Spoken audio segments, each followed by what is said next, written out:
So today we're going to talk about 8 ways to deal with a job that you don't like. So in the article, it starts with sooner or later, it is something we all face. A job we cannot stand. It might be the job itself, the corporate environment, or the boss. There is just something that rubs you the wrong way. Avoid the temptation to just quit. The situation might be salvageable. Even if you do need to leave, it is best to do so intelligently. Make smart decisions when faced with a job you hate and consider these ideas. Number 1, understand why you do not like it. If you understand the nature of the challenge with your job, you might be able to fix it. At the very least, you can ensure the next job you take does not have that same issue. What don't you like? The boss, the hours, work environment, pay, coworkers, the work itself? I think that is a great tip, right?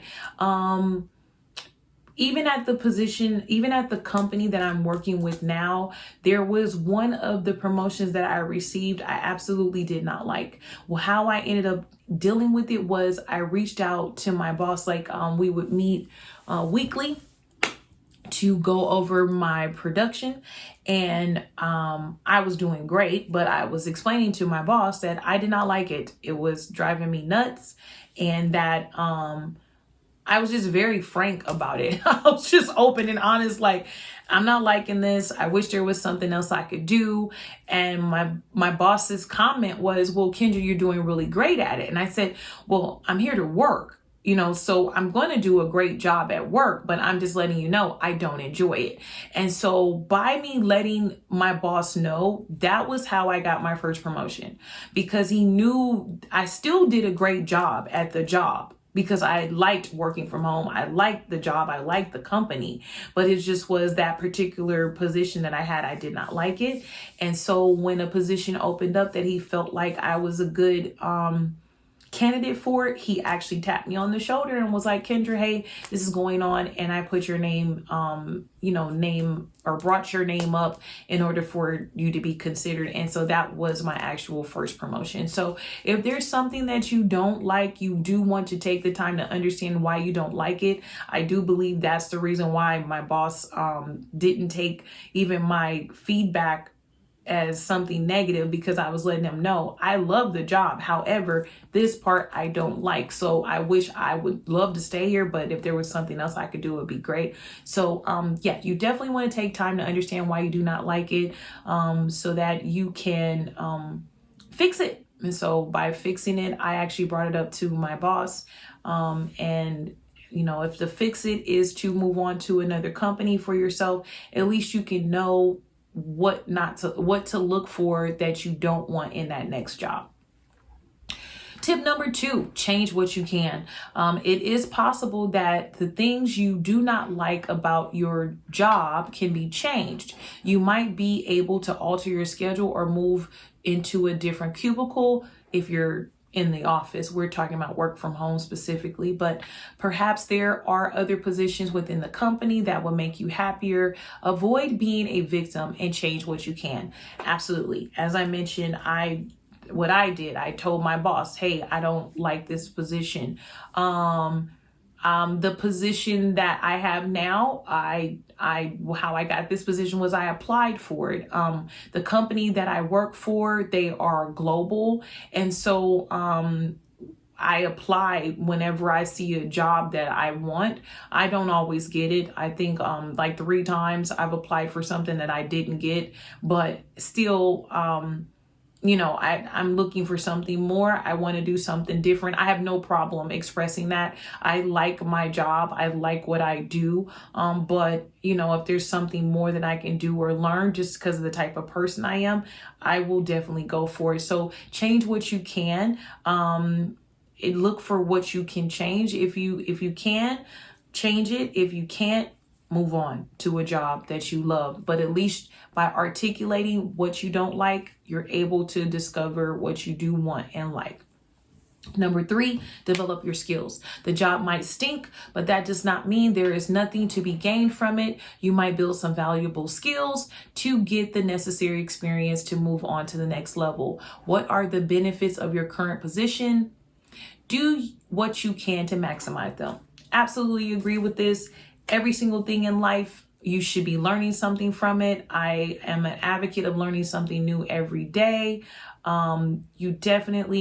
Skills are good to develop for you to build your resume, to move on to another position, or to move on to another company. So definitely, if you don't like the job, you want to find and you want to look out for and discover what are the benefits of you being at that position, just so that you can. The next thing says be grateful.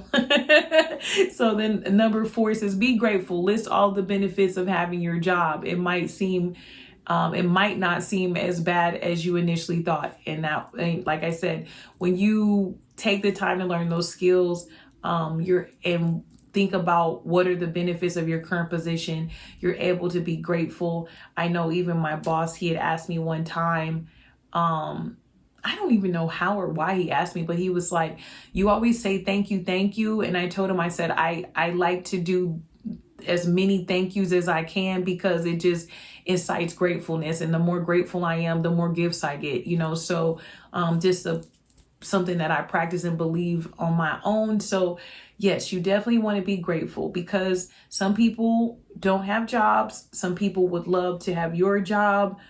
So you just want to make sure that you're always being grateful for what you do have. I do believe in manifestation and attraction. So you're at that job for a reason, and there's a lesson for you to learn. And so once you learn that lesson, then you'll be able to move on, or, another opportunity will be presented to you. So I definitely practice at all times, or as much as I can, being grateful for the job I have and the benefits of having that job. And like I said, when you list that out, you might learn that it's not as bad as it seems. Okay. Number 5, focus on relaxing at work. Some people are pretty good at getting themselves worked up. If you are one of those people, relax. Just do your work and keep your thoughts under control. Your self-talk is the cause of much of the drama in your life. Absolutely agree. I try not to complain a lot. I do know that I've gone through stints of complaining, and I've found that it's because I'm speaking to coworkers or hanging out with people that complain a lot, right? So 8 ways to deal with a job you don't like. Number 5 says focus on relaxing at work, right? So you're working from home. Remember that as you are upset, complaining, in any type of negative space, you are sitting at home. So that energy that you're releasing at this job that you do not like, it's in your home. And your home should be your happy place. Your home should be comforting. Your home should be your peace place. So you want to keep that in mind, and try to relax. Even when I do have my meetings that I lead for my team, I'll have meditation hours, or 30 minutes, depending on how long our meetings are, just for you to take a moment and kind of pause and step away. Or I'll have fun meetings in order for us to kind of team build, as well as take our minds off the task. The company that I work for, we deal with some tough situations. And so, I just do different things in order for us to understand that you just kind of need a break. Burnout is real. I think I need to do an actual video on that. Burnout is real, and you do want to give yourself space, and especially being in your home. I am definitely an advocate of peace, just working a job that you love being at, and understanding that you're home. So I do not have negative energy in my home. I have my candles, my crystal, I have things going. I was just talking to my brother the other day, because he works from home as well. He's a day trader, and he was saying how he has a light that burns 4 hours so he can know to take a break. And then he has like a certain scent and candle that he burns, you know, just different things that you do to make it that your work is relaxing because you are in your home. So it's important to keep in mind. Tip number 6, if you are working at a job that you do not like, is make the most of your downtime. Your job might be more tolerable if you made the most of your leisure time. Avoid just going home after work and eating dinner in front of the TV. Find a few hobbies or spend time with friends. Find something that you like to do and do it. It might be a great time to start an online business or write a book. Who knows? You might generate enough income to leave your job. I agree. I know it mentioned something about after work going home. We're talking about work from home. So making the most of your downtime would be, I would say, I wake up before work. I don't just roll over and start working, right? Because hello, my name is Kendra, the official business renovator. Welcome to my page. I am so happy to have you here today. And I hope that you enjoy. Of course, feel free to like, share, or comment on the video, as well as follow to get notifications for when I upload any new information. And also the link is in the bio where you can find all of the products that I would like to share with you on how to advance in your career. Some of you may know, and if you're new to my page, you do not know that I did recently release a book called The Great Promotion, where I discuss how I was promoted 4 times in 6 months and received a bonus while working from home. And so my name is Kendra, the official business renovator. Welcome.